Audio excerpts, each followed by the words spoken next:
बिस्मिल्लाहिर्रहमानिर्रहीम। आबिद शाल हाजिर है इदारा उर्दू के उस सिलसिले के साथ जिसका उन्वान हमने रखा है एक सवाल, और जनाब इदरीस आज़ाद साहब आज हमारे साथ मौजूद हैं इस एक सवाल के जवाब की तलाश में। सर बहुत शुक्रिया, आपने वक्त इनायत फरमाया। Thank you very much. Sir सवाल ये है कि मगरिब से फ़िक्र को उधार लेना, मुस्तार लेना या खींच लाना जो है ये अमूमी वतीरा आजकल है, और ये सोचा जा रहा है कि ऐसा होता है कि एक मुद्दत से हम ऐसा कर रहे हैं।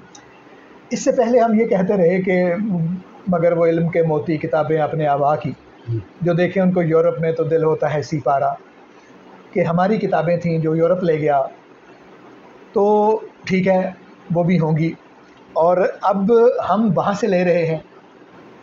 लेकिन इस सब लेन देन में अगर हम देखें तो जिन किताबों के बारे में हम कहते हैं कि वो हमारे आबा की थी, मतलब अगर इब्न अरबी की किताब है तो वो तो यूरोप का आदमी था, ठीक है, तो वो यूरोप के आदमी ने ही यूरोप की किताब लिखी हुई है। अगर तुर्की से है तो उसका भी आधा हिस्सा यूरोप में है, तो वो भी यूरोप का ही आदमी था, बेशक वो मुसलमान था। सही बात। तो वो वहीं की फ़िक्र है जो वहीं पर गई। ठीक हो गया। तो अपना फ़िक्र तो हम उसको कहेंगे जो जनूबी एशिया के किसी आदमी ने वहाँ भेजा हुआ हो, तो फिर हम उसको कह सकते हैं कि वो हमारी फ़िक्र थी और वहाँ चली गई।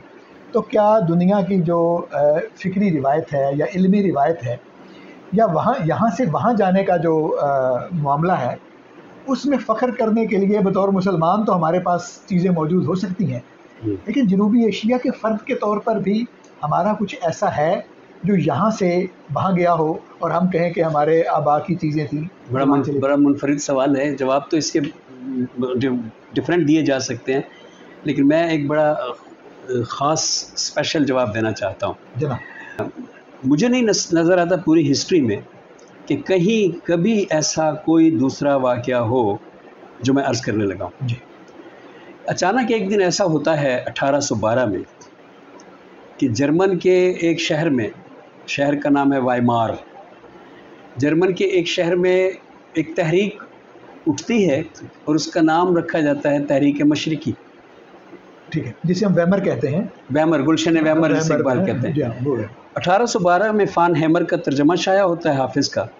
उससे पहले हर्डर जो यानी एक मशहूर नाम है गोएटे, एक उसका उस्ताद कह लें, मेंटोर कह लें, बड़ा भाई कह लें, जिसके साथ गोएटे बैठता था और उससे चीज़ें सीखता था सीनियर होने के लिए, उसका नाम है योहान हर्डर। ठीक। हर्डर जो है वो डायरेक्ट शागिर्द है कांट का, ठीक, इमानुएल कांट का, लेकिन हर्डर सादी को पढ़ता था, शेख सादी को। ठीक है। शेख सादी ईरान का फ़ारसी का बुज़ुर्ग शायर है। कहाँ फ़ारसी, कहाँ जर्मन, कहाँ वेमार और कहाँ पे वहाँ उसका हर्डर का इसको पढ़ना। दूसरे हर्डर के हम असर जो थे, कोई सादी को पढ़ता था, कोई फिरदौसी को पढ़ता था, कोई हाफिज़ को पढ़ता था। इस वजह से उस इलाके में एक तहरीक शुरू हुई जिसका नाम रखा गया तहरीक मशरिकी, और इस तहरीक का आगाज़ जो वाइब्रेंट अंदाज में किया वो गोएटे ने किया, क्योंकि 1812 में जब हाफिज़ का तर्जमा शाया हो गया, ये सारी बात वैसे इकबाल ने लिखी है तो मैंने इकबाल से ही ली है पयाम मशरिक में पढ़ने के बाद। तो जब तर्जमा शाया हो गया तो उसके बाद उसको हाफिज़ का इश्क हो गया, और ये हालत है, इकबाल ने पयाम मशरिक के दिबाचे में लिखा है कि ये हालत हो गई कि जर्मन के शुअरा फ़ारसी के उन्वान रखते थे, पंदनामा, नसीहतनामा, जर्मनी के नीचे पोइट्री होती थी। एक शायर ने सार्टन या हार्डन ने अपना नाम मिर्ज़ा शफ़ी रख लिया था। अच्छा।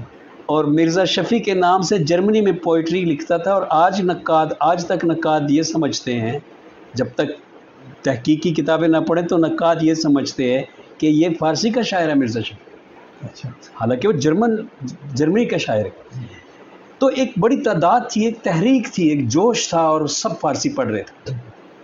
अब जो गोएटे ने ख़ुद दीवान मगरिब लिखा है, गोएटे का दीवान शर्क़ व ग़र्ब या दीवान मगरिब, वो सारे का सारा इंस्पायर्ड है फ़ारसी शुअरा से। यहाँ मैं कुछ ये अर्ज़ करना चाहता हूँ, अगर आप इजाज़त दें, कि ये हो क्या रहा था थोड़ा सा मंजर, क्योंकि सवाल का हिस्सा है ये। बिल्कुल सही। वजह उसकी क्या है? हाँ, वजह उसकी क्या थी?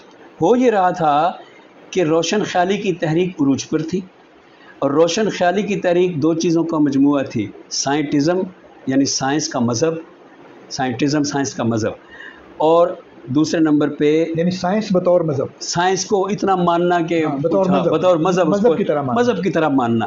سائنٹزم روشن خیالی کا ایک پارٹ، اور دوسرا ریشنلزم، اقلیت پرستی، حد سے بڑی ہوئی.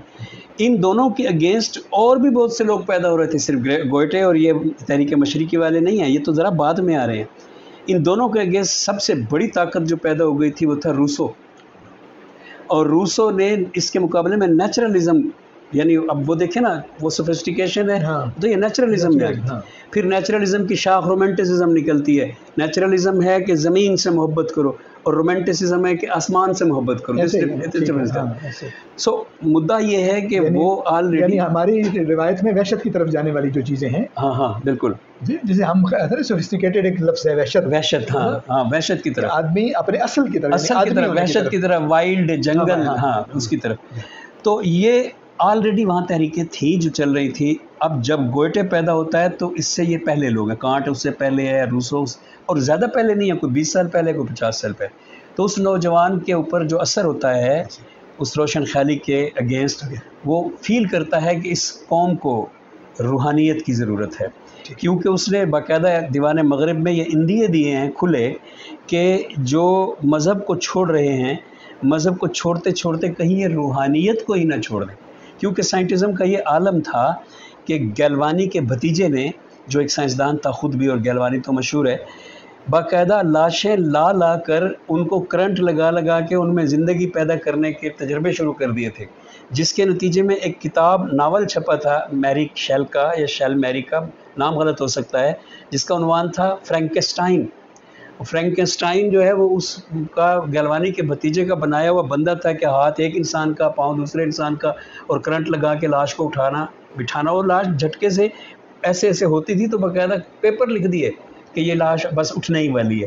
اس کا بتانے کا میرا مقصد کیا، اس بات کا کہ سائنٹزم کا یہ مقام آ چکا تھا. اب اس حالت میں گوئٹے نے گلشن ویمر، جس کو اقبال کہتا ہے نا، غالب، اصل میں غالب کو اقبال جو ہے وہ گوئٹے کا ہم پلہ قرار دے.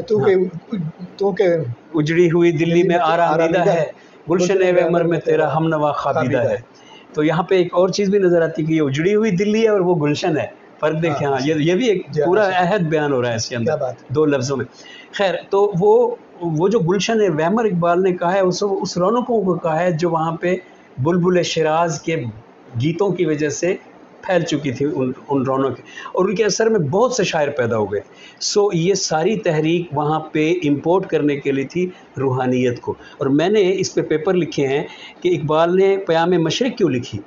اقبال نے پیام مشرق اس لیے لکھی کہ اے گوئٹے، تو دیوان مغرب میں جس حافظ سے روحانیت امپورٹ کروا رہا ہے، وہ حافظ یہاں اجمیت لا کر پھیلا دے گا.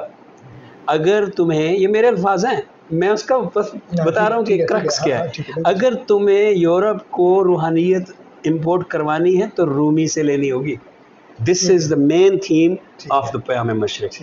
کہ میں کیوں پیام مشرق لکھوں، ورنہ دونوں تو ایک ہی چیزیں ہیں نا، وہ بھی پیام مشرق ہے اور وہ دیوان مغرب بھی. سو مدعا یہ ہے کہ پہلا جواب آپ کا یہ ہے کہ پورا جرمن جو ہے ایک بار ہل گیا تھا، اور وہ ایران کی تحریکوں سے. آپ نے کہا جنوبی ایشیا، ٹھیک ہے، ایران تھوڑا سا ساتھ ہے، لیکن ہے تو باقی. اگر پہلے آپ کے اثرات بہت ہے نا، مثلا فارسی جو جس زبان میں ہے وہ ساری کی ساری مطلب دلی تک وہی فارسی ہے، اور اس وجہ سے اس کو ہم ایک کہہ سکتے ہیں. اور دوسرا، باقی میں نے آپ کی بات کو بڑا انجوائے کیا، اور میں آئندہ کوٹ بھی کروں گا کہ اس طرح تو رومی کا نام ہے جلال الدین رومی، اور روم تو یورپ میں ہے. وہ اگر اس طرح علاقائی تقسیمیں کرنی ہے، وہ روم جو یہ روم الگ ہے، مطلب ہے تو اس کا پرانے اس کا حصہ نا، مطلب ابھی یورپ میں نہیں ہے، شام کے پاس یہ والا شامی تھا نا.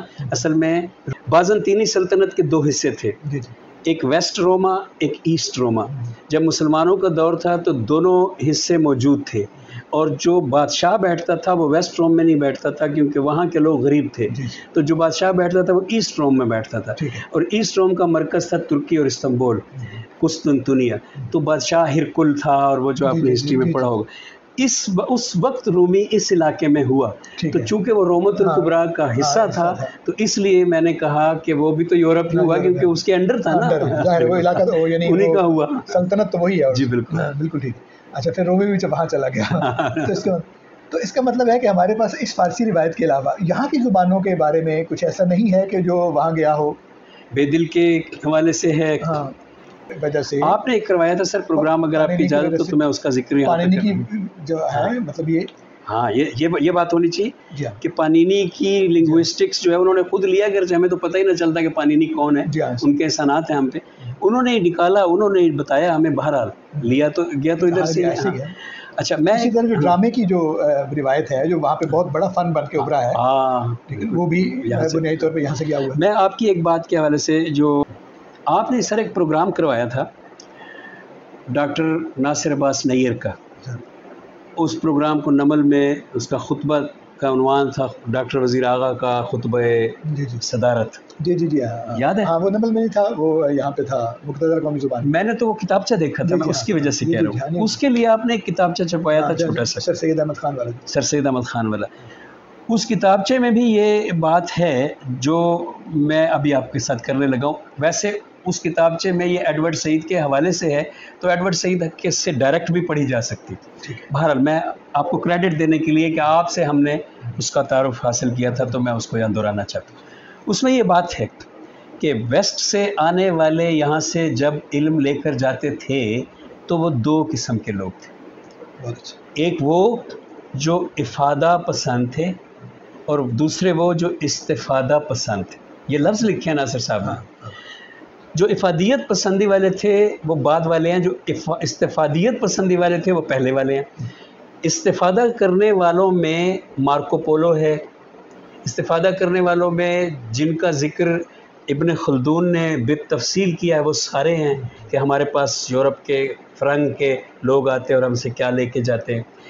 इस्तिफ़ादा करने वालों में जो शायरों की अरबों की जो बहरें हैं, वज़न इसके ऊपर किताबें लिखने वाले जो हमारे अंग्रेज़ आए यहाँ पे, ये लोग जो यहाँ से इल्म लेके गए, इनके बारे में डॉक्टर नासिर अब्बास नैयर कहते हैं कि इन्होंने इस्तिफ़ादा किया। और साथ ही एक बड़ा प्यारा जुमला लिखते हैं कि जो इस्तिफ़ादा करने के लिए आता है उसके दिल में रेवरेंस, एहतराम, उसके दिल में दूसरे को ड्यू रिस्पेक्ट इसलिए देना कि मैं इससे कुछ इल्म लेकर जा रहा हूँ, ये होता है।